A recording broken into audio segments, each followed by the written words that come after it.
பிஸ்மில்லாஹிர் ரஹ்மானிர் ரஹீம். புகழனைத்தும் அல்லாஹ் ஒருவனுக்கே உரித்தாகட்டுமாக. இறைவனின் சாந்தியும் சமாதானம் கண்மணி நாயகம் ரசூலுல்லாஹி ஸல்லல்லாஹு அலைஹி வஸல்லம் அவர்கள் மீதும், அன்னாரை பின்பற்றி வாழ்ந்த சத்திய சஹாபாக்கள், தாபீன்கள், தபஅ தாபீன்கள், வலிமார்கள், நாதாக்கள், சுஹதாக்கள், நம்மவர்கள், நம் குடும்பத்தினர்கள் அனைவர்கள் மீதும் என்றென்றும் குன்றாமல் குறையாமல் நின்று நிலவட்டுமாக. قال الله سبحانه وتعالى في القرآن العظيم: أعوذ بالله من الشيطان الرجيم بسم الله الرحمن الرحيم ويسألونك عن الروح قل الروح من أمر ربي وما أوتيتم من العلم إلا قليلا. கண்ணியத்திற்குரிய அல்லாஹ் நல்லடியார்களே, இந்த வசனத்தில் அல்லாஹு தஆலா ஒரு செய்தியை சொல்கிறார். நபிகள் நாயகம் ஸல்லல்லாஹு அலைஹி வஸல்லம் அவரிடம் சிலர் வந்து கேட்டார்கள், வயஸ்அலூனக அனிர் ரூஹ், ரூஹுனா என்ன என்று நபியே உம்மிடத்தில் அவர்கள் கேட்கிறார்கள். ரூஹுனா நம்ம என்ன அர்த்தம் வச்சிருக்கிறோம்? ரூஹுனா உயிர், ஆன்மா, இது நாம் சொல்லிருக்கோமா இல்லைங்களா? இப்போ அவங்க கேட்கிறாங்க, ரூஹுனா என்ன நபியே உங்களிடத்தில் அவர்கள் கேட்கிறார்கள், ரூஹை பற்றி அவங்க உங்களிடத்தில் கேட்கிறார்கள். அப்போ கேள்வி கேட்கிறாங்க, மக்கள் கேட்டாங்கன்னா ரசூல் பதில் சொல்லுவாங்க, அப்படித்தானே? நிறைய இடத்துல அல்லாஹ் தஆலா இந்த செய்தியை சொல்வான், எஸ் அலூன வயஸ் அலூன கனில் ஹம்ர் வல் மைசிர், நபியே உம்மிடத்தில் அவர்கள் கேள்வி கேட்கிறார்கள், சாராயத்தை பற்றியும் சூதாட்டத்தை பற்றியும் உங்களிடத்தில் கேள்வி கேட்கிறார்கள். புரியுதா? சாராயத்தை பற்றியும் சூதாட்டத்தை பற்றி நபியை உம்மிடத்தில் அவர்கள் கேள்வி கேட்கிறாங்க, நீங்க சொல்லுங்க. நீங்க அதுல நிறைய தீமைகள் இருக்குது, அதுல நன்மையும் இருக்கிறது, அந்த ரெண்டுல இருக்க நன்மையை விட தீமை அதிகமா இருக்குது என்று நபியை நீங்க சொல்லுங்க அப்படின்னு அல்லாஹ் தஆலா பதில் சொல்றான். அப்போ ஒரு கேள்வி கேட்டாங்கன்னா அதுக்கு அல்லாஹ் தஆலா பதில் வஹி இறக்கி நீங்க இந்த காரியமா இருக்குன்னு சொல்லி பதில் சொல்லுங்கன்னு சொல்லுவான். இதே மாதிரி 2-3 ஆயத்தில் அல்லாஹ் தஆலா பேசுவான், யஸ்அலூனக அனில் அகில்லா, நபியை உம்மிடத்தில் அவர்கள் கேள்விகள் கேட்கிறார்கள். என்ன கேள்வி? பிறை விஷயமாக. பிறை பார்க்கிறோமா இல்லைங்களா? இந்த பிறை விஷயமாக உம்மிடத்தில் கேள்வி கேட்கிறாங்க, அதுக்கு நீங்க சொல்லுங்க. அது தொழுகை நேரத்தை காட்டக்கூடியதா இருக்குது, ஹஜ் நேரத்தை காட்டக்கூடியதா இருக்குது என்று நபியை நீங்க பதில் சொல்லுங்கன்னு சொல்லி அல்லாஹ் தஆலா அதை பதில் சொல்றான். நிறைய இடத்துல இந்த மாதிரி அல்லாஹ் தஆலா பேசுவான். இந்த இடத்துல அல்லாஹ் தஆலா அதே மாதிரி தான் நபியை உம்மிடத்துல ரூஹை பற்றி, அந்த உயிரை பற்றி உங்களிடத்தில் கேள்வி கேட்கிறாங்க. குலிர் ரூஹு மின் அம்ரி ரப்பி, நீங்க அதுக்கு எப்படி பதில் சொல்ல தெரியுமா? ரூஹ் என்பது என் ரப்பினுடைய அதிகாரத்தில் கட்டுப்பட்டது, ரூஹ் என்பது என் ரப்பினுடைய அதிகாரத்தில் கட்டுப்பட்டது என்று மட்டும் சொல்லிருங்க. ஒமா ஊதீது மினல் இல்மி இல்லா கலீலா, ரூஹை பற்றி உண்டான செய்தி எனக்கு கொஞ்சம் தான் கொடுக்கப்பட்டிருக்கிறது, ரூஹ் சம்பந்தமாக கேள்வி அந்த பதில் எனக்கு கொஞ்சம் தான் கொடுக்கப்பட்டிருக்குது என்று நபியை நீங்க சொல்லிருங்க சொல்றான். ரூஹுனா என்ன, ரூஹ் அப்படிப்பட்டது இப்படிப்பட்டது என்று அல்லாஹ் தஆலா சொல்லல. ரூஹ் என்பது என்னுடைய ரப்பினுடைய அதிகாரத்தில் உண்டானது என்று நீங்க சொல்லிருங்க அப்படின்னா. அப்ப ரூஹ் சம்பந்தமாக தெளிவு கிடையாது. அதனாலதான் இன்னைக்கு மருத்துவத்துல எல்லாத்துக்கும் மருத்துவம் பார்க்க முடியுது, அப்படித்தானே? கண்ணு போனா கண்ணை தூக்கி இன்னொரு இடத்துல கண்ணை தூக்கி வச்சிருந்தான், காலு போனா காலை தூக்கி மாட்டி விட்டுறான், ஒரு கட்ட காலை ஏதோ ஒரு காலை மாட்டி விட்டுருதான், கை போச்சுன்னா கை ஏதாச்சும் அதுக்கு தகுந்த மாதிரி ஏதோ மாட்டி விட்டுருதான், சரிங்களா? காது எல்லாம் சர்ஜரி பண்ண, பிளாஸ்டிக் சர்ஜரி பண்ற அளவுக்கு எல்லாம் வந்துட்டான். முகத்தை கூட என்ன செய்ய, நம்ம எப்படி தேர்ந்தெடுக்கின்ற முகமோ அந்த மாதிரி முகத்தை அமைக்கிற அளவுக்கு எல்லாம் இன்னைக்கு வந்துட்டு விஞ்ஞானம் அந்த மருத்துவத்தில் வளர்ந்துருச்சு. போன ரூகை கொண்டு வந்து சேர்க்க முடியுதா? ரூகு போச்சுன்னா அந்த ரூகை தடுத்து நிறுத்ததுக்கு முடியுதான்னு பாருங்க. போன ரூகை பிடிச்சு இருக்க முடியும்னா முடியாது. உடம்புல எல்லாத்தையும் பார்க்க ஆரம்பிச்சிட்டான். ஒரே ஒரு மூளையை மட்டும் பிரிச்சு மேயல, மூளை மட்டும் என்ன செய்யல, பிரிச்சு மேயல, அது வைக்க கை வச்சா முடிஞ்சு வச்சு. அதற்கு அடுத்து பார்க்க முடியாத ஒன்று சொன்னா ரூஹு தான். ரூகை தடுத்து நிறுத்த முடியாது. மருத்துவம் இன்னைக்கு ரூஹு விஷயத்துல பாத்தீங்கன்னா அவன் ஒரு அடி கூட எடுத்து வைக்கல, ஒரு படி கூட எடுத்து வைக்கல. ரூஹு சம்பந்தமா ஆய்வு செஞ்சு அந்த ரூகை தடுத்து நிற்க முடியுமா, அந்த ரூகை எங்கிருந்து சேர்க்க முடியுமா, இன்னொரு இடத்துல இருந்து கொண்டு வர சேர்க்க முடியுமா, அல்லது அந்த ரூகை அப்படியே இழுத்துக்கிட்டே வைக்க முடியுமா என்று மருத்துவம் அவங்க என்ன செஞ்சிருக்கிறாங்க, அது விஷயத்தில் ஆய்வு செஞ்சு இன்னும் ஒரு படிக்கட்டை கூட எடுத்து வைக்கவில்லை. அவ்வளவுதான், ஜீரோலாம் நிக்குது. ஏன்னா முழுக்க முழுக்க அந்த ரூஹ் என்பது அல்லாஹ்வுடைய உத்தரவுல இருக்கு, அல்லாஹ்வுடைய அதிகாரத்தில் கட்டுப்பட்டது. அது யாரும் கட்டுப்படுத்த முடியாது. நம்ம ஏற்கனவே சொல்லியிருக்கோமா இல்லைங்களா? இந்த ரூஹ் எங்கிருந்து வருது, எப்படி போகுது? ரூஹ் வந்துருச்சு நம்ம 120 நாள்ல, நம்ம தாயினுடைய கர்ப்பத்துல 120 நாள் இருக்கும் போதே ரூஹ் நம்மளுக்கு ஊதப்படுகிறது. 40 நாள் இந்திரிய துளியா இருக்கிறான், 40 நாள் ரத்த கட்டியா இருக்கிறான், மீதி 40 நாள் சதக்கட்டியா இருக்கிறான். இந்த சதக்கட்டி ஆனோன்னா ரூஹ் ஊதப்படுகிறது. 120 நாள் சதக்கட்டியாகி மொத்தம் 120 நாள்ல அவன் ரூஹ் ஊதப்படு மலக்கு வந்து சேர்ந்துடுறாங்க. அப்ப துடிக்கிற அந்த துடிப்பு எத்தனை வருஷம் ஆனாலும் துடிச்சுக்கிட்டே இருக்கு. அல்லாஹ்வுடைய அல்லாஹ்வுடைய நாட்டத்தை பாருங்க. அதான் ஒரு அறிஞர் சொன்னார், ஒரு அறிஞர் பேசுகிறார், உலகத்துல ரொம்ப காஸ்ட்லியான கார் எதை நீங்க எடுத்து வச்சிருக்கீங்க, எதை நீங்க தேர்ந்தெடுத்து வச்சிருக்கிறீங்க? அப்படிப்பட்ட ஒரு காஸ்ட்லியான கார், விலை உயர்ந்தான கார். அந்த கார் எவ்வளவு தூரம் ஓடும், எத்தனை கிலோமீட்டர் வரை தொடர்ச்சியா ஓட்டலாம்? அந்த காரை எத்தனை கிலோமீட்டர் தொடர்ச்சியா ஓட்டலாம்? ஒரு 500 கிலோமீட்டர் தொடர்ச்சியா ஓட்டலாமா? அப்படி ஓட்டினா 500 கிலோமீட்டர் ஓட்டின பிறகு அது நிப்பாட்டி ஆகணும். இல்லைன்னா அது என்ஜின் ஹீட் ஆகி என்ஜின் எரிஞ்சிருமா இல்லைங்களா? சரி, இன்னொரு 200 கிலோமீட்டர் சேர்த்து ஓட்டுவோமே, 700 கிலோமீட்டர் ஓட்டக்கூடிய அளவுக்கு இன்னைக்கு கார்லாம் இருக்குன்னு வச்சுங்களேன். ஒரு நாள் 2 நாள் தொடர்ந்து ஓட்டினா வைங்க, அந்த 2 நாளைக்கு அடுத்து ஓட்டினா அது என்ன செய்யும், அந்த இன்ஜின் காயலாங்கடைக்கு போக வேண்டியதுதான். அப்படித்தானே? ஆனா அல்லாஹ் தஆலா நம்முடைய இதயத்தை துடிப்ப, அந்த உயிரை 120 நாள்ல இருந்து துடிக்க ஆரம்பிச்சு மௌத்தாகிற நிமிடம் இல்லாமல் ஓடிக்கொண்டே இருக்கிறது. எப்பேற்பட்ட குதிரத்து உள்ளன் ஒஃபி அன்புசிக்கு அப்பலா துபுசிரோம். அல்லாஹ் தான் சொல்ல, உங்க நீங்க சிந்திச்சு பாருங்க, சிந்திக்க வேண்டாமா? உங்க நீங்க சிந்தித்து பார்க்க வேண்டாமான்னு கேட்கிறான். இந்த துடிப்பு கொஞ்சம் கூட இல்ல, நிற்காமல் ஓடிக்கிட்டு இருக்கு. நின்றுச்சுன்னா முடிஞ்சு போச்சு, அசலாத்து ஜனாசா தான். அப்படிதானே? அப்ப துடிப்பு நிற்காமல் ஓடுகிறேன் என்று சொன்ன அல்லாஹ் தஆலா எவ்வளவு கிருபை உள்ளவன். கோடிக்கணக்கான முறையில காசை போட்டு வாங்குற அந்த காருக்கு ஒரு 700 கிலோமீட்டர் தான் தகுதி நிர்ணயிக்கப்படுகிறது, அது எல்லை நிர்ணயிக்கப்படும். அதுக்கு மேல ஓட்டின அந்த காரு போயிருன்னு சொல்றான். அப்ப நம்ம உடம்பு எத்தனை கோடிக்கு மதிப்பு உள்ளது? நம்ம உடம்பு மட்டும் இல்ல, அந்த துடிக்கிற அந்த இதயம் எத்தனை கோடி மதிப்பு உள்ளது நினைச்சு பாருங்க. நாம தூங்கிறோங்க, ஆனா அந்த துடிப்பு நிக்க தூங்கிருமா? நாம கூட ஒரு நாளைக்கு 8 மணி நேரம் 6 மணி நேரம், இன்னைக்கு நோம்புல சுபஹானல்லாஹ் காலையில் ஃபஜ்ர் தொழுட்டு அது அஜர்த்து ஒரு 10 நிமிஷம் மத்த நாள் மாதிரி தொலை வச்சா முடிஞ்சு போச்சு.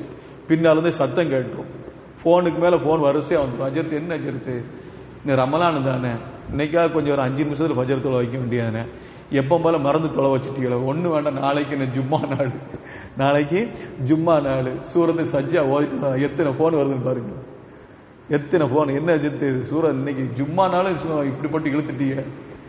ஏன்னா அந்த அளவுக்கு ரெஸ்ட் நமக்கு ரமலான்ல தேவைப்படுது. காலையில ஃபஜ்ர் தொழுட்டு 5:30 மணிக்கு தொழுக ஆரம்பிச்சு 5:35க்குள்ள முடிச்சிட்டு சுபஹானல்லாஹ் அல்ஹம்துலில்லாஹ் சொல்றதுக்குள்ள வீட்டுல பாதி வீட்டுல நிப்போம். காலு துவா ஓதி முடிக்கிறதுல பெட்ல படுத்துருவாங்க.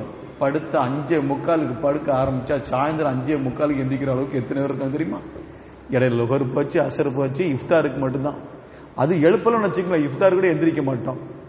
அப்படி தொடர்ந்து சௌம விசால் சொல்லி தொடர் நோன்பு வைக்கக்கூடிய மக்கள்லாம் இருக்கிறாங்க. சரிங்களா? அப்போ எதுக்கு சொல்றேன்னு சொன்னா, நாம ஒரு நாளைக்கு 12 மணி நேரம்லாம் தூங்குறாங்க, ஆனா நம்முடைய இதய துடிப்பு தூங்குறது கிடையாது.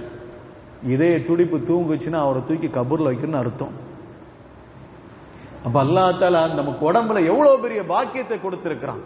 அந்த துடிப்பு, அந்த உயிரை அல்லாஹ் தஆலா எத்தனை வருடங்கள், 60 வருஷமோ 70 வருஷமோ 80 வருஷமோ, சிலருக்கு அல்லாஹ் தஆலா 100 வருஷம் கூட வாழக்கூடிய பாக்கியத்தை கொடுத்திருக்கிறான். சுன்னத்தின் அடிப்படையில் 63 ஆண்டுகள் வாழக்கூடிய பாக்கியத்தை கொடுக்கிறான்னு சொன்னா, 120 நாள் தன்னுடைய தாயினுடைய கருவறையிலே 120 நாள் இருக்கிற பொழுது துடிக்கின்ற அந்த துடிப்பு 63 ஆண்டுகள் அது துடித்துக் கொண்டு இருக்கிற அந்த உயிர் நம்மள்கிட்ட இருக்குன்னு சொன்னா, நாம அல்லாஹ்க்கு நன்றி செலுத்தணுமா செலுத்தக்கூடாது? நினைச்சு பாருங்க.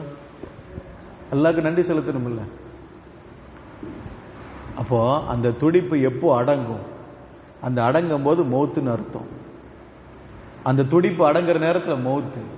இந்த ரூஹ் நம்ம தாயினுடைய கருவறையில இருக்கிற பொழுது உள்ள சொருகிறப்பட்ட அந்த ரூஹ் அது வெளியாகிற பொழுது நம்முடைய ஆண்டு முடிந்த பிறகு, நம்முடைய வாழ்நாள் முடிந்த பிறகு, நம்ம உலகத்தில் எத்தனை நாள் வாழ வேண்டும் என்று அல்லாஹ் நாடி இருக்கிற அந்த நாட்டம் முடிந்த பிறகு அந்த ரூகை எடுத்து காலில் இருந்து எடுக்கப்பட்டு தொண்டக்குழியிலிருந்து நிப்பாட்டப்பட்டு தொண்டக்குழியில் இருந்து அந்த ரூஹ் எடுக்கிற நேரத்தில் சுபஹானல்லாஹ், அப்படியே அந்த ரூஹ் உடம்பெல்லாம் சூழ்ந்து இருக்கிற பொழுது, உள்ள சொருகிற போது நமக்கு எந்த ஒரு வேதனை தெரியல, உள்ள சொருகிற பொழுது எந்த வேதனையும் தெரியல.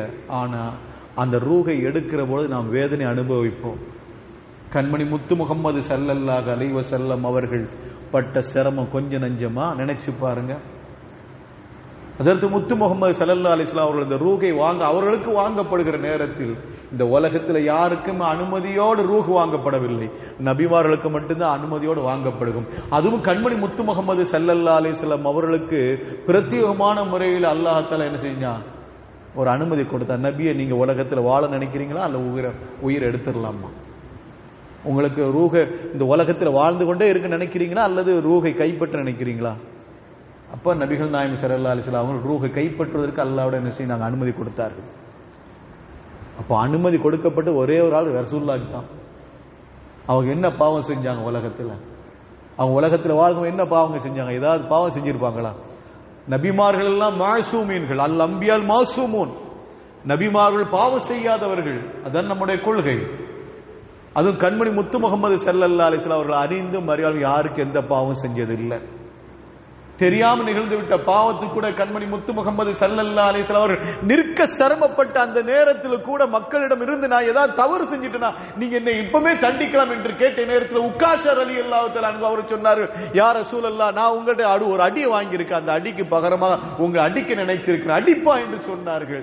யா ரசூலல்லாஹ், உங்களை அடிக்க நினைக்கவில்லை யா ரசூலல்லாஹ், உங்களுடைய முதுகில தவழுகின்ற அந்த நுபுவத் என்ற முத்திரையை நான் முத்தமிட வேண்டும் என்பதற்காண்டித்தான் உங்களிடத்தில் ஒரு தந்திரத்தை கையாண்டி உங்களுடைய சட்டையை கழட்ட பிறகு அந்த முத்திரையில முத்த விட வேண்டும் என்பதற்காண்டி தான் உங்கள்கிட்ட பொய் சொன்ன யா ரசூலல்லாஹ், உங்களை பழிக்கு பழி வாங்க வேண்டும் என்பதற்காண்டி இல்லை யா ரசூலல்லாஹ், நீங்க என்ன பாவம் செஞ்சீங்க என்று கண்மணி முத்து முகமது ஸல்லல்லாஹு அலைஹி வஸல்லம் அவர்களை கட்டிப்பிடித்து அழுத ஹஜ்ரத் உக்காஷர் ரலியல்லாஹு தஆலா ஒரு நிகழ்வு கூட நமக்கு என்ன பாடம்?